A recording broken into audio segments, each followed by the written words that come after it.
Saludos viajeros del tiempo y del espacio.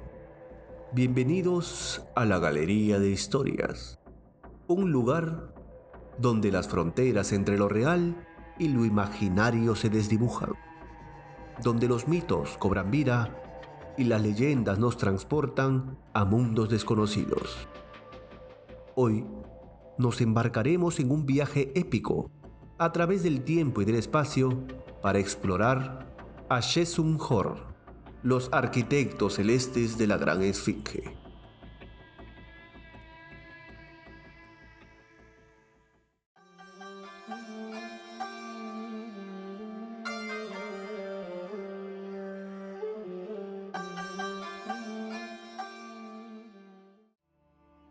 La Gran Esfinge, Harmakis, monta guardia en el extremo norte de los tiempos de los seguidores de Horus, una estirpe de seres semidivinos y predinásticos que, según las creencias de los antiguos egipcios, habían gobernado esta región miles de años antes que los faraones históricos. El afamado arqueólogo francés Gaston Maspero, uno de los personajes más influyentes en el campo de la egiptología, disciplina de la que fue pionero, se preguntaba en la revista de Historia de las Religiones por el que sin duda constituye el enigma central de esta civilización. ¿De dónde salieron los antiguos egipcios? ¿Cuál fue el verdadero origen de su religión y de sus textos? Maspero, que combina a la perfección el perfil de erudito con el de arqueólogo a pie de excavación, concluyó que el pueblo que elaboró aquel sofisticado corpus de creencias ya estaba establecido en Egipto mucho antes de la primera dinastía. Y, si queremos entender su religión y sus textos, debemos ponernos en las mentes de quienes las instituyeron hace más de 7000 años. Como advertimos por las palabras de este arqueólogo francés, la idea de que el antiguo Egipto fue fundado por una civilización muy, pero muy antigua no es ni mucho menos nueva. Sin embargo, Maspero y sus ideas sobre la fundación de la civilización egipcia no son del agrado de la egiptología tradicional.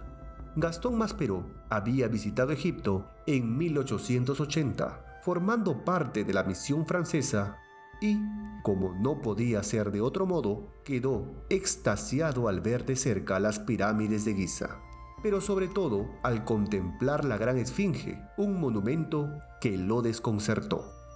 En adelante, el arqueólogo francés se dedicará en cuerpo y alma a estudiar los numerosos enigmas de la civilización egipcia, aunque siempre mantuvo cierta predilección por la enigmática estatua sobre la que escribió lo siguiente: la Gran Esfinge, Harmakis, monta guardia en el extremo norte de los tiempos de los seguidores de Horus, una estirpe de seres semidivinos y predinásticos que, según las creencias de los antiguos egipcios, habían gobernado esta región miles de años antes que los faraones históricos.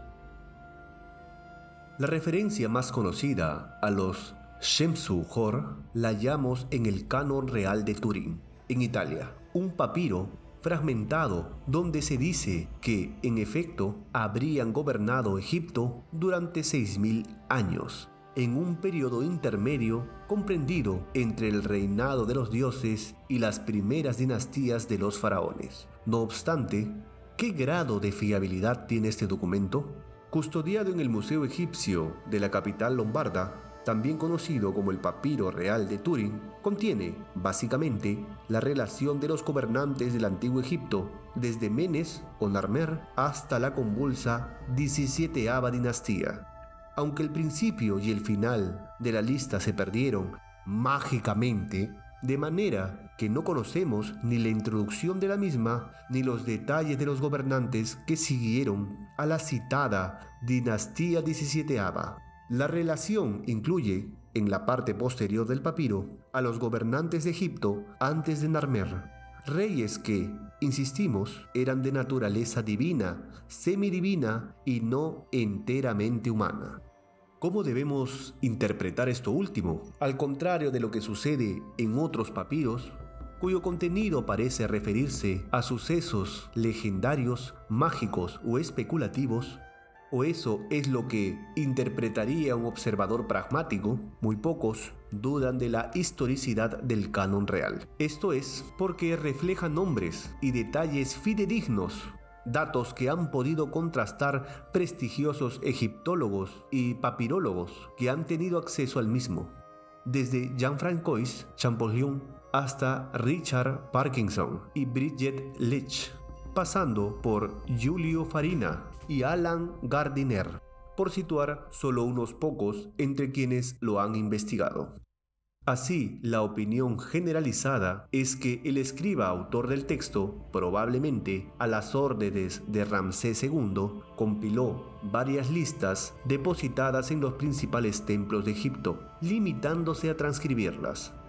La relación de los gobernantes mencionados en el documento es asombrosamente prolija en detalles, a tal punto que los periódicos de los reinados están consignados por años, meses e incluso días, lo que da idea de la minuciosidad de sus autores.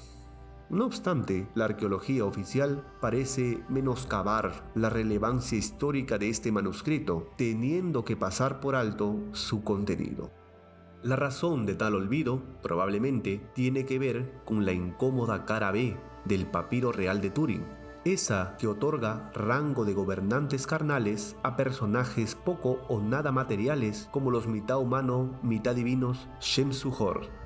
Que la arqueología oficial haya soslayado el papiro de Turín no debe sorprendernos. En general, los egiptólogos han despreciado sistemáticamente los textos que contradecían sus tesis. Cualquier evidencia que contradijera su versión de la historia de Egipto ha acabado siendo desprestigiada. Y no solo ha ocurrido con papiros o grabados. Cuando un investigador ha puesto en duda esa versión oficial, inmediatamente se le ha excluido del establishment académico, por mucho que sus protestas tuvieran el aval de documentos fidedignos o estudios científicos rigurosos. De este modo ocurre que los nombres de Robert Schott, John Anthony West, Robert Bauval, Graham Hancock y tantos otros suelen ir acompañados de apostillas como arqueología alternativa, pseudociencia, etc. Pues bien, la egiptología aceptó que la cronología establecida por el papiro de Turín es correcta, pero solo de Narmer en adelante. Lo anterior, en cambio, no era historia, sino mitología, así que el canon real es histórico hasta donde les conviene a los egiptólogos. El resto, lo que no pueden confirmar ni aceptar desde su lógica, es legendario. Pero si así no fuera, y si todo lo que se encuentra en el papiro realmente es cierto, en este caso, hace alrededor de 12.000 años, Egipto fue gobernado por unas entidades híbridas, dotadas de avanzados conocimientos, tantos como para haber diseñado la gran esfinge de Giza y realizado quién sabe cuántas otras proezas arquitectónicas y tecnológicas.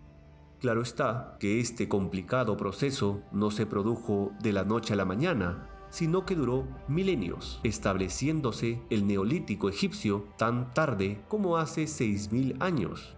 Obviamente, esta última cronología de los hechos no funciona con la dotación de la gran esfinge propuesta por Bauval, alrededor del año 10.500 a.C., ni mucho menos con la que sugirieron los geólogos ucranianos Manichev y Parkomenko, según los cuales el monumento ya estaba en Giza hace 800.000 años. Por otra parte, si aceptamos las divisiones de la historia de la humanidad para el Antiguo Egipto y situamos a los habitantes de esta región en la Edad de Piedra, cuarto milenio antes de Cristo, ¿cómo es posible que estos hombres y mujeres, recién salidos de las cavernas, fueran capaces de construir algo ni remotamente parecido a la gran esfinge de Giza? Algo nos dice que la cronología sobre la historia de la humanidad está equivocada. ¿Es eso? ¿O antes que nuestra era existiese, existió otra humanidad? una especie de civilización madre altamente evolucionada desde el punto de vista tecnológico y probablemente espiritual.